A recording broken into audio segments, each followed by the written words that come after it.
ہم بہت زیادہ اپنے اوپر بوجھ بے مقصد کاموں کا رکھا ہوتا ہے، اس کو ہم چھانٹی کرتے رہیں. ہم 5 دن 4 دن 6 دن 8 دن کے بعد اپنی جیبوں میں ہاتھ ڈال کر کے چیزیں نکالتے ہیں. یہ کارڈ یہ بھی فضول ہے، وقت اس کا بھی گزر گیا، اس کو کئی چیزیں پھینک دیتے ہیں.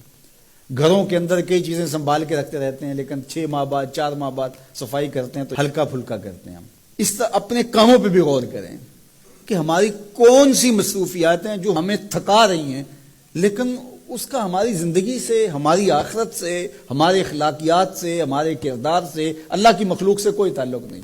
ہم خام خواہ کے تھک رہے ہیں صبح سے لے کر شام تک. تو اپنی زندگی کا جائزہ لیں، اپنے معمولات کا جائزہ لیں، اپنے شب و روز کا جائزہ لیں.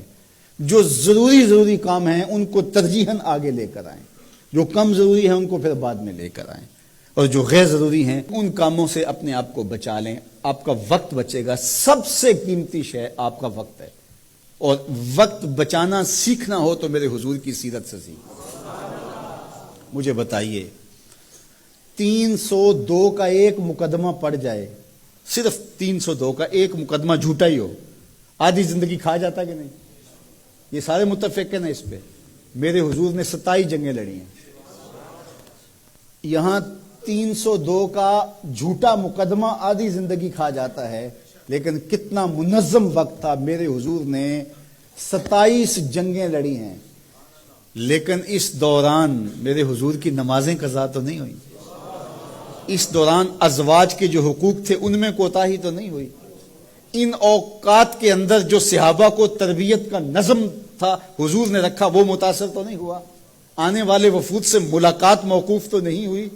حضور علیہ الصلوۃ والسلام باقی جو امور زندگی سر انجام دیتے تھے وہ تو متاثر نہیں ہوئے، حتیٰ کہ محبوب کی شب بیداری بھی متاثر نہیں ہوئی. بلکہ میرا رب رب ہو کے کہہ رہا ہے کہ اے چادر اوڑھنے والے محبوب، ساری رات جاگا نہ کر کبھی سو بھی لیا کر.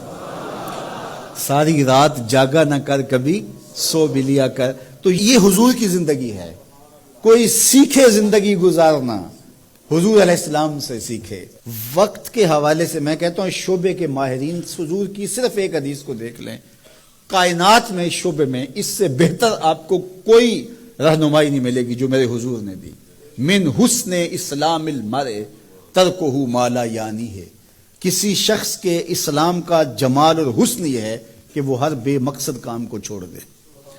جب ہم اپنی زندگی سے بے مقصد کاموں کو نکالتے جاتے ہیں تو زندگی منظم ہوتی ہے. تو اپنے وقت کو بچاؤ، اپنے وقت کی قدر سیکھو، اپنے وقت کے ایک ایک لحظے کو محفوظ کرو.